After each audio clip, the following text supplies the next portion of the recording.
घमंडी मॉडर्न बहू के गरीब ससुराल वाले। सुप्रिया और नवीन दोनों ही एक कॉलेज में थे और दोनों एक दूसरे से बहुत प्यार करते थे और शादी करना चाहते थे, मगर सुप्रिया के माता पिता इस रिश्ते के लिए तैयार नहीं थे, जिस वजह से नवीन अब अपने घर यानी कि गांव जाने की तैयारी करने लगता है। ये देख सुप्रिया उससे बोलती है, नवीन तुम कहाँ जा रहे हो? मैं जानती हूँ कि मेरी फैमिली हमारे रिश्ते के लिए तैयार नहीं है, लेकिन इसका मतलब ये नहीं कि हमारी शादी नहीं होगी। मैं तुम्हारे लिए सब कुछ करने के लिए तैयार हूँ, क्योंकि मुझे पता है तुम भी मुझसे बहुत प्यार करते हो और मुझे हमेशा खुश रखोगे। लेकिन क्या करूं सुप्रिया, तुम्हें तो पता है ना, तुम्हारे पापा शहर का मॉडर्न लड़का ढूंढ रहे हैं तुम्हारे लिए, और मैं कहाँ गांव का रहने वाला।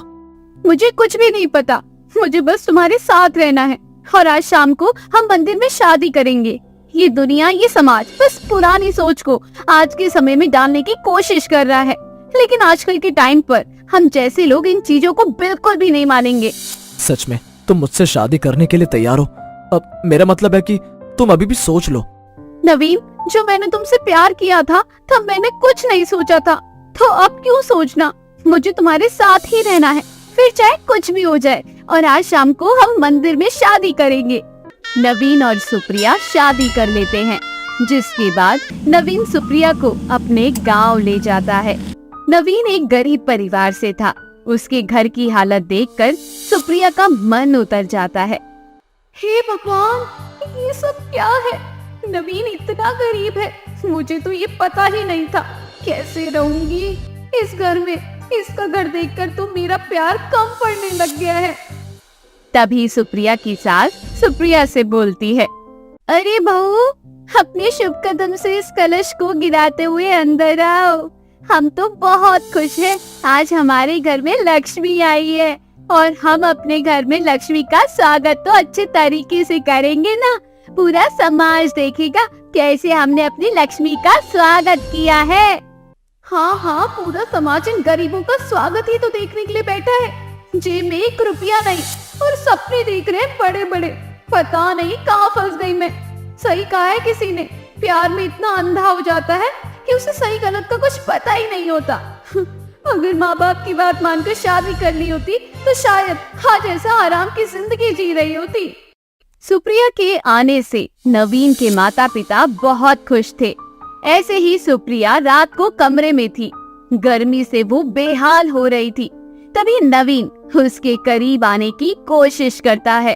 तभी सुप्रिया गुस्से में बोलती है, तुम तो दूर ही रहो मुझसे। मुझे नहीं पता था कि शादी के बाद मुझे इतनी गरीबी को झेलनी पड़ेगी। अरे मुझे बता देते ना एक बार कि तुम्हारा घर ऐसा है, मैं तुमसे शादी नहीं करती। मुझे तो मेरी जिंदगी बेकार सी लगने लग गई है अब। तुम कैसी बातें कर रही हो? तुमने कहा था कि तुम हर हाल में मेरे साथ रहने के लिए तैयार हो, और थोड़ी सी गरीबी देखी नहीं कि तुम्हें अब ये जिंदगी खराब लगने लगी है। तो क्या करूं नवीन, तुम ही बता दो। शादी के बाद हर लड़की का ख्वाब होता है कि उसका ससुराल ऐसा होगा वैसा होगा, लेकिन मुझे नहीं पता था कि मेरा ऐसा होगा। सच बताऊं तो आज मुझे पछतावा हो रहा है तुमसे शादी करके। अगर मेरे माँ बाप को पता चलेगा कि तुम ऐसा सोचती हो तो उन्हें कितना बुरा लगेगा। जीवन साथी का मतलब होता है हर अच्छे और बुरे सिचुएशन में एक दूसरे का साथ देना, और जरूरी नहीं है कि आज हमारे पास गरीबी है तो आगे भी हम गरीब ही रहेंगे। मैं वादा करता हूँ कि मैं तुम्हें यहाँ किसी भी चीज की कोई कमी महसूस नहीं होने दूंगा। ऐसे ही कुछ दिन बीत जाते हैं। सुप्रिया घर का एक भी काम नहीं करती। सारा दिन वे फोन में लगी रहती थी और दिन रात अपने आप को सजने संवारने में लगी रहती थी। उसकी इस हरकत से नवीन बहुत ज्यादा परेशान हो जाता है, लेकिन उसकी सास उसे अपनी बेटी की तरह प्यार करती थी, इसलिए वे सुप्रिया को ज्यादा कुछ नहीं कहती थी। ऐसे ही एक दिन सुप्रिया अपनी सास से कहती है, माँ जी, मेरा ना मेकअप का सामान खत्म हो चुका है, और वैसे भी आप लोगों ने कहा था ना कि मुझे इस घर में किसी भी चीज की कमी महसूस नहीं होगी, इसलिए मैंने अपनी पूरी लिस्ट लिख दी है। पूरा 20,000 का मेकअप का सामान है। आप आज शाम तक उसे ले आना, वरना मेरा स्किन केयर छूट जाएगा, और मैं अपनी स्किन को लेकर ना कोई लापरवाही नहीं चाहती। 20,000 का सामान, इतना सारा पैसा कहाँ से आएगा? फिर तुझे तो पता है ना कि हम कितने गरीब हैं, तुम्हारी जब हाथी पालने की औकात नहीं है तो हाथी मत पालो ना। गांव की लड़की से अपने बेटे का ब्याह करवा देती तो शायद ये खर्चा आप लोगों को इतना झेलना नहीं पड़ता। अब शहर की मॉडर्न बहू लेकर आओगे तो ये सब तो झेलना पड़ेगा ना। अच्छा बहू, तू ये बात किसी को मत बताना कि तुझे इतने महंगे मेकअप के सामान चाहिए। मैं कैसे भी जुगाड़ करके तेरे लिए मेकअप का सामान ले आऊंगी। भगवान ने मुझे बेटी नहीं दिया, लेकिन मैं तुझे अपनी बेटी मानती हूँ और अपनी बेटी की हर ख्वाहिश पूरी करूंगी मैं। अगर तूने ये बात नवीन को बताया तो नवीन तुझ पर बहुत गुस्सा करेगा। ठीक है, मुझे क्या, मुझे तो किसी को नहीं बताना। आप मुझे मेकअप का सामान ला कर दे दो, बाकी मेरे को किसी से कोई मतलब ही नहीं है। सुप्रिया की सास अपनी बहू से बहुत प्यार करती थी और कहीं ना कहीं उसे किसी भी चीज की कोई कमी महसूस कराना नहीं चाहती थी। इसलिए अब सास को अपनी बहू की ख्वाहिश को पूरा करना था। सास घर में किसी को बिना बताए अपना पुराना सोने का कान का सुनार की दुकान पर ले जाती है और गिरवी रखकर अपनी बहू के मेकअप का सामान लेकर आ रही थी। अचानक से सास का रास्ते में एक्सीडेंट हो जाता है। आसपास के लोग उसे अस्पताल में भर्ती कराते हैं। थोड़ी देर बाद परिवार को इस बारे में पता चलता है तो सभी लोग भागकर अस्पताल जाते हैं और नवीन सुप्रिया से बोलता है, माँ बाहर क्यों गई थी? आखिर उनको ऐसा कौन सा काम पड़ गया था जो इतना दूर गई थी? मुझे नहीं पता था कि किस लिए गई थी बाहर, उन्होंने मुझे नहीं बताया। थोड़ी देर बाद सुप्रिया की सास को होश आ जाता है। सुप्रिया नवीन दोनों माँ से मिलने के लिए अंदर आ जाते हैं। तभी सुप्रिया की सास बोलती है, माफ करना, शायद मैं तेरा मेकअप का सामान लेकर सही सलामत घर नहीं आ पाई। रास्ते में मेरा एक्सीडेंट हो गया था और जो मेरे हाथ में पैसे थे वे पता नहीं कहाँ चले गए। माफ करना, मैं तेरी ख्वाहिश को पूरा नहीं कर पाई। माँ जी, आप पैसे लेने कहाँ गई थी? मैंने अपना सोने का कान का गिरवी रख दिया था और वहाँ से कुछ पैसे लिए थे और उन्हीं पैसे को लेकर मैं घर आ रही थी ताकि उन पैसों से अपनी जरूरत का सामान ले पाए। लेकिन रास्ते में मेरा एक्सीडेंट हो गया और वे पैसे न जाने कहाँ चले गए। यह बात सुनकर सुप्रिया को बहुत शर्मिंदगी महसूस होती है और वह तब समझ जाती है कि उसके ससुराल वाले भले ही आर्थिक रूप से गरीब हैं, लेकिन वे दिल से बहुत अमीर है और वह बहुत किस्मत वाली है कि उसे इतना प्यार करने वाले लोग मिले हैं, जहां उसकी सास अपनी जान पर खेलकर उसकी ख्वाहिश को पूरा करने में लग गई। निशा एक अमीर घर की लड़की थी जो कि काफी गोरी और सुंदर भी थी। बस इसी बात का घमंड निशा के अंदर था। निशा गरीब और काले लोगों से बहुत नफरत किया करती थी और उनका बहुत मजाक बनाया करती थी। ऐसे ही एक दिन निशा कॉलेज में अपने दोस्तों के साथ कैंटीन में बैठकर पार्टी कर रही होती है। तभी वहाँ एक काली लड़की आती है जो निशा के बगल वाली सीट पर बैठती है। उस लड़की को देखकर निशा को बहुत गुस्सा आता है और वह पूरे कॉलेज के सामने उस बेचारी लड़की का मजाक बनाती है। तुमने अपनी शक्ल देखी है? अपना हुलिया देखा है? तुम्हारी हिम्मत कैसे हुई मेरे बगल में बैठने की? क्यों, इस सीट पर क्या तुम्हारा नाम लिखा है? इस लड़की की हिम्मत तो देखो। शायद ये लड़की जानती नहीं है कि किससे बात कर रही है। अपनी औकात देखकर मुझसे बात कर, और अगर ज्यादा बदतमीजी की तो मैं तुम्हें इस कॉलेज से धक्के मार कर निकलवा दूंगी। क्यों निकलवाओगी तुम मुझे इस कॉलेज से धक्के मार कर? ठीक है, मैं काली हूँ और गरीब हूँ, तो क्या हम काले लोगों को तुम अमीर लोगों के बगल में बैठने की इजाजत नहीं है? कहाँ लिखा है, किस कानून और किस किताब में लिखा है कि अमीरों के साथ गरीब नहीं बैठ सकता, गोरे के साथ काला नहीं बैठ सकता? मेरी डिक्शनरी में लिखा है और कुछ।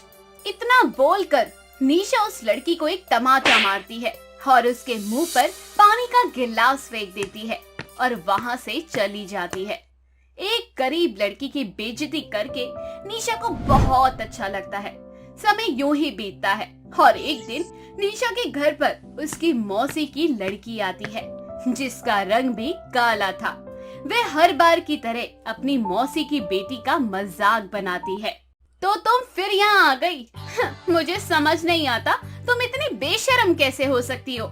मैंने तुमसे कितनी बार बोला है कि मेरे घर में काले लोगों के लिए जगह नहीं है।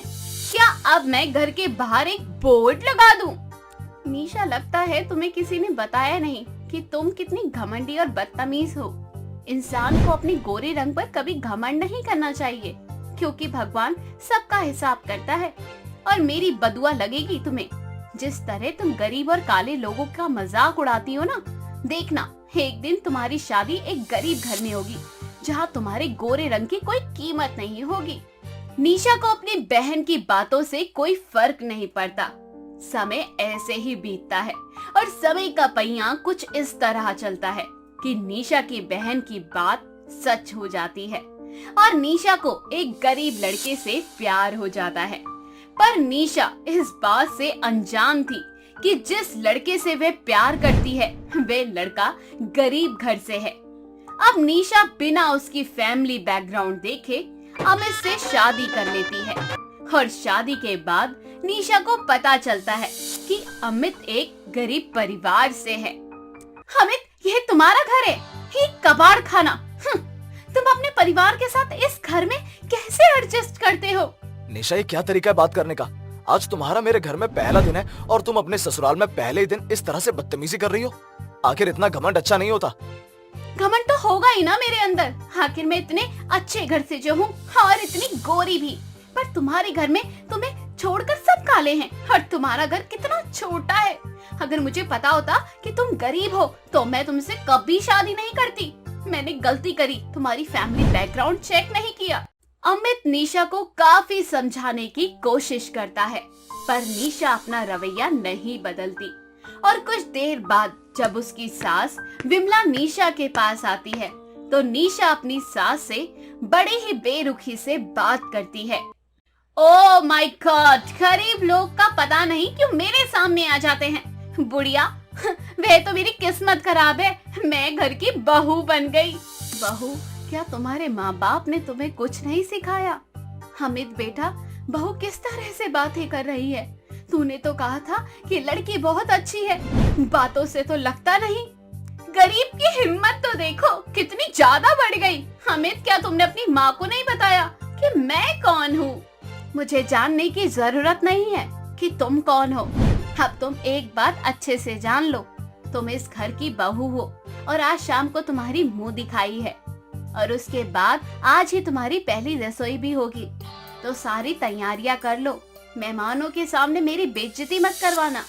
अच्छे घर से हो, अच्छे तरीके से रहो। विमला भले ही गरीब थी, पर उसके लिए उसकी सेल्फ रिस्पेक्ट सबसे ऊपर थी।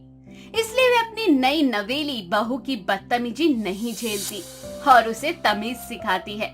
पर निशा भी हार नहीं मानती और अपनी सास को परेशान करने के लिए जानबूझकर मुंह दिखाई की रस्म में छोटे कपड़े पहन लेती है और घर आए सभी मेहमान आपस में बातें करने लगते हैं। पहली बार निशा की वजह से विमला को सभी के सामने अपमानित होना पड़ा था, इसलिए विमला भी पीछे नहीं हटती और निशा को खींचकर कमरे में लाती है और उससे कहती है, माना कि हम गरीब हैं, पर इसका मतलब ये नहीं कि हमारी कोई इज्जत नहीं है। और अगर तुम्हें इतना ही घमंड है अपनी अमीरी का, तो मेरे बेटे को छोड़कर तुम जा सकती हो। वैसे भी तुम इस घर के लायक नहीं हो। जो लड़की अपने ससुराल में पहले दिन अपने ससुराल वालों की इज्जत मिट्टी में मिला दे, वह लड़की कभी भी अपने ससुराल वाले को मायका का दर्जा नहीं दे सकती। क्या कहा तूने? मैं अमित को छोड़ दूं? अरे, जिस लड़के के लिए मैंने अपना घर छोड़ दिया, मैं उसे कैसे छोड़ दूं? अमित मेरा पति है, अब वह मेरे साथ मेरे मायके में रहेगा और मेरी माँ के साथ काम करेगा। अमित तेरा पति होने से पहले मेरा बेटा है और मैं अपने बेटे को बहुत अच्छे से जानती हूँ। वह पहले अपने बेटे का फर्ज निभाएगा। बहुत हो गया अमित, बहुत सह ली मैंने तुम्हारी माँ की बातें। आज मेरा ससुराल में पहला दिन है और मेरी सास मुझ पर आज से ही रौब झाड़ रही है। कल को पता नहीं ये मेरा क्या हाल करेगी। मैं यहाँ एक पल भी नहीं रह सकती। तुम मेरे साथ मेरे घर चलो। मैं तुमसे बहुत प्यार करता हूँ। मुझे लगा तुम्हें सिर्फ अपनी सुंदरता और गोरे रंग पर घमंड है, पर मुझे नहीं पता था कि तुम्हें अपनी अमीरी पर भी घमंड है। जो लड़की अपने पति की इज्जत नहीं कर सकती, अपनी सास की इज्जत नहीं कर सकती और अपने ससुराल में पहले ही दिन अपने सास ससुर की नाक कटवा दे, वो मेरा क्या हाल करेगी? मैं तुम्हारे साथ घर जमाई बनकर चला भी जाऊं, पर क्या गारंटी है कि तुम मुझे इज्जत दोगी? क्योंकि तुम जिस गरीब औरत का मजाक उड़ा रही हो, मैं उस गरीब औरत का बेटा हूँ। मुझे माफ करना निशा, पर मैं यहाँ से नहीं जा सकता। अब मर्जी तुम्हारी है, तुम मुझसे रिश्ता रखो या तोड़ो। अमित निशा के साथ जाने से मना कर देता है, जिसके बाद निशा भी गुस्से में अमित को छोड़कर चली जाती है।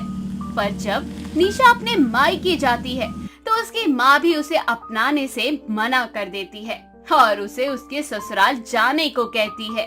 शादी के बाद बेटी का असली घर उसका ससुराल होता है। अब तेरा ससुराल अमीर हो या गरीब, तुझे अपने ससुराल में ही रहना होगा। मेरे घर के दरवाजे तेरे लिए हमेशा के लिए बंद हो चुके हैं। अब ये दरवाजे तभी खुलेंगे जब तू इज्जत के साथ दामाद जी के साथ मेहमान बनकर मेरे घर आएगी।